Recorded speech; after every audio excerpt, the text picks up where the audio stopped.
አዲስ አድርገኝ ዛሬም አሮጌ ነኝ ቃልና ተግባሬ አንስማማም ያለኝ CBS News is projecting Democratic socialist Melat Kiros has won the Democratic primary in the state's 1st congressional district. The 29-year-old political newcomer defeated 15-term incumbent Congresswoman Diana DeGette. የ2 ሚሊዮን ብር ቅናሹ ሊጠናቀቅ 5 ቀናት ብቻ ቀሩት። እድለኛ ከሆኑ ቤት ሲገዙ ሱቅ በነፃ ይወስዳሉ።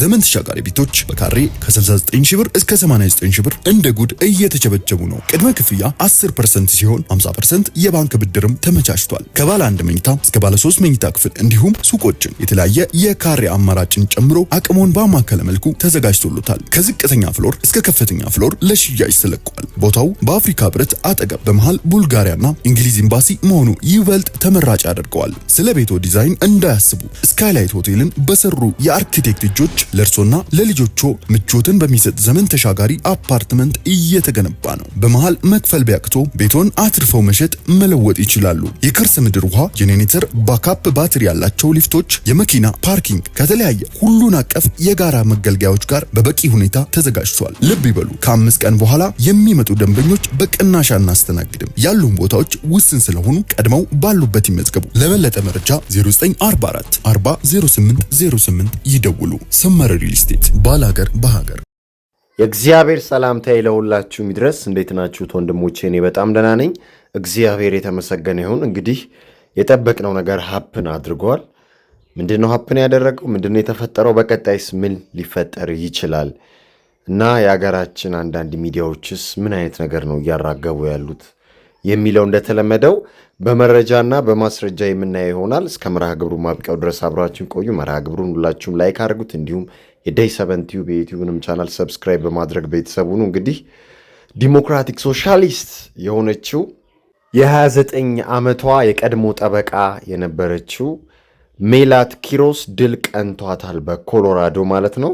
ከተወሰነ ቀን በፊት እንደምታስታውሱት ማንም ሰው ስለዚህ ልጅ ሳያወራ በዴይ 7 ቲዩብ ወጥቼ በመረጃና በማስረጃ ፎር ኮንግረስ እንግዲህ ለምታደርገው ጉዞዋ እየተወዳደረች እንደሆነ እንዲሁም ደግሞ ግብረሰዶማያኖችም እሷ እንደሚደግፏት እሷም እነሱ እንደምትደግፍ ስልጣን ከያዘች በኋላም እንደምታስፋፋቸው ቃል እየገባች እንደነበር በአደባባይ ይዛቸው ስትወጣም እንደነበር አይተናል። እንግዲህ ወደ 78% የሚሆን ድምፅ ከተቆጠረ በኋላ ነው ከዲያና ዲጌት ጋር ሲነጻጸር ወደ 7000 የሚጠጉ ድምጾችን ያገኘችው ሜላት ኪሮስ ማለት ነው። እንግዲህ ከካምፔኖቿ መካከል እስራኤል በጋዛ ላይ ስታደርገው የነበረውን ጦርነት አትደግፍም፣ ዲሞክራቶችም የዛን ጊዜ በመደገፋቸው ወቅሳቸዋለች ማለት ነው። ድሏ ግን ይህንን ይመስል ነበር። አይተነው እንመለስ።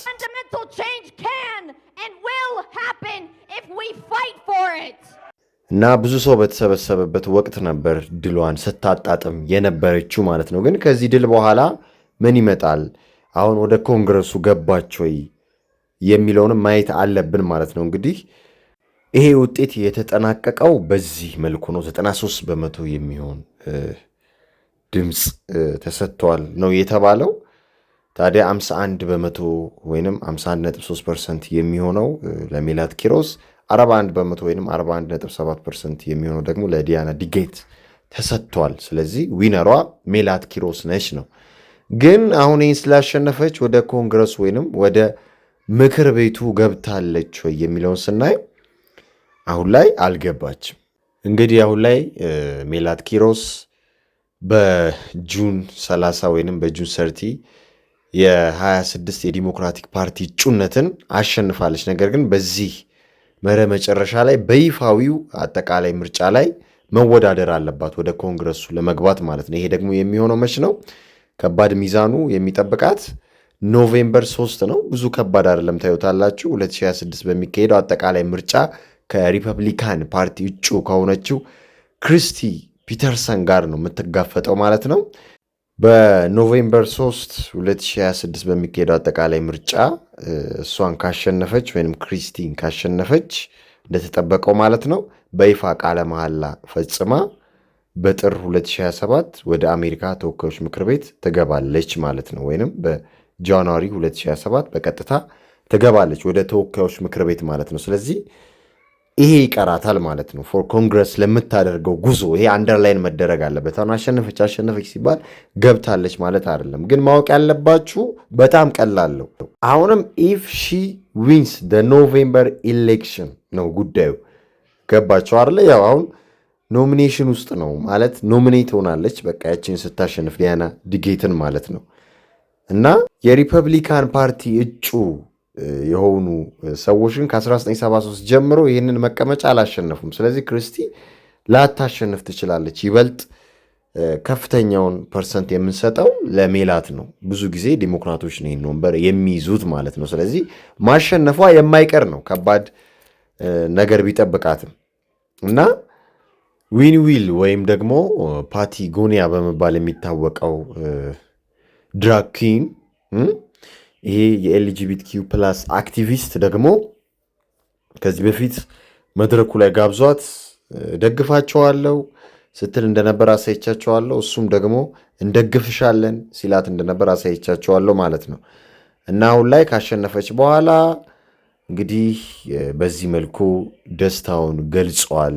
ዩሲ እነማን ኢንዶርስ እንደሚያደርጓት፣ እንደሚደግፏት፣ እንደሚያበረታቷት ከእሷ ቮት ጀርባ ከእሷ ድምፅ አሰጣጥ ጀርባ እንግዲህ ድምፅ የሚሰጡላት እነዚህ ሰዶማውያን ናቸው ማለት ነው። እንዲሁም ይሄ ፓቲጎኒያ ወይም ይሄ ድራግ ኩዊን ይሄ ኤልጂቢቲኪዩ ፕላስ አክቲቪስት ምን ብሎ ጻፈ?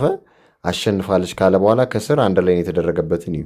ከኢትዮጵያ ሪፊውጅ ሆና ነው የመጣችው፣ በስደት ነው የመጣችው ብሎላ ጽፏልና ኢትዮጵያ የሚለውን ዝም ብሎ አልጠቀሰውም። እና አይኖች ሁሉ ወደ ኢትዮጵያ ናቸው የሚለው ዝም ብዬ አይደለም። እች ሴት አሁን ዊነር ተብላ በጣም በሚያሳፍርና በሚያሳዝን ሁኔታ እንግዲህ እኔ ቀደም ብዬ ነው ስለዚች ልጅ በመረጃና በማስረጃ ማንነቷ ይህንን ይመስላል፣ ከዚች ልጅ ጀርባ ያሉት እነዚህ አካላቶች ናቸው፣ ዋነኞች የሚባሉት ሰዶማውያን ናቸው ብዬ የሰራሁት ያጋለጥኩት ማለት ነው። ግን አንዳንድ የኢትዮጵያ ሚዲያዎች ወጥተው ኢትዮጵያዊቷ አሸነፈች፣ ሜላት ኪሮስ ወደ ኮንግረስ ለምታደርገው ጉዞ ዲያና ዲጌትን ጥላ አሸነፈች የሚል ነገር ሳይ በጣም ነው ያዘንኩት። ኢማጂን ምንም ማያቅ ሰው አለ፣ ላይክ ያደርጋል፣ ኮመንት ይሰጣል፣ ሼር ያደርጋል፣ ኮፒ ሊንክ ያደርጋል።